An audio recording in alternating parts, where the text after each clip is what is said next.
Town of Breck unveils results from the Walkable Main Street surveys. Phil Lindemann with your news from Avalanche Physical Therapy on Krystal 93. First, Copper Mountain is winding down for the season with 3 fresh inches overnight and closing weekend newcomers like Curtis from Nashville. Man, I'm a novice when it comes to snowboarding and skiing. This is the first time I do a closing weekend, so I'm getting excited now that you're just now telling me about it. The sun was shining and the slopes were nearly empty early on when Brody from Nebraska was out cruising with friends, celebrating his birthday. I feel great. There's no place I'd rather be. Typical spring storm clouds piled up around noon, but Copper locals Todd and Kim admit they missed the April squalls last year when the season was cut short. It's been refreshing to get outside and have a small measure of normalcy in an unusual year like this. Same, just being able to slide and be out here was worth everything, so we're really thankful to be here. Closing day at Copper is this Sunday. There are no official parties, and the Slope Soakers Rail Jam is canceled.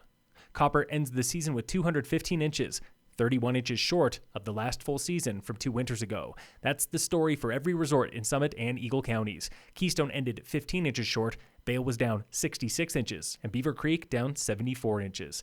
A-Basin today is sitting on 233 inches so far this season, Loveland 268 inches, both still several feet lower than 2 years ago. Breckenridge today reports 269 inches, the most of any ski area on the I-70 mountain corridor, but still 118 inches shy of 2018-2019. We did not include last season when snow reporting and chairlifts shut down in mid-March.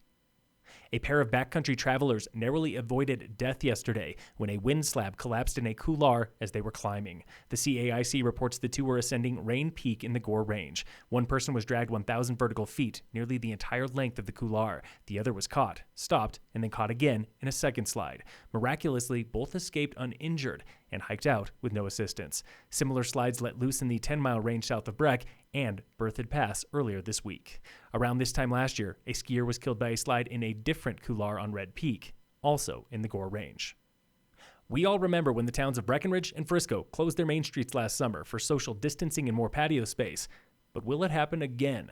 Outgoing town manager Nancy Carey of Frisco. Council gave us direction to go forward, but to return to them because we don't know what the public health orders are going to require come June when we thought we would pop up the promenade. Carey sees the good and bad of Frisco's first pedestrian promenade. It improves the aesthetics. It gets people together. It brings the community connected. There are so many benefits to the promenade.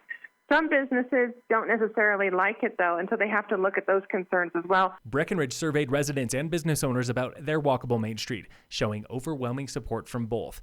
But many also said Breck should improve the atmosphere and traffic. One person points to Crested Butte, where only half of Main Street was closed. The other half had one-way traffic for handicapped and elderly access. Both town councils are expected to make decisions next week at their regular Tuesday meetings. In sports, the Rockies play the Phillies today at 6:40. The Nuggets face the Warriors at 8 on ESPN. And in local sports, brought to you by American Family Insurance, the Weiss Agency, the final season for Summit High School sports begins next week with practice, and Tigers baseball is hoping for 6 home games. That's more than they've played at home in the past decade. Season opener is May 8th, hosting Canyon City. Phil Lindemann with your news from Avalanche Physical Therapy on Krystal 93.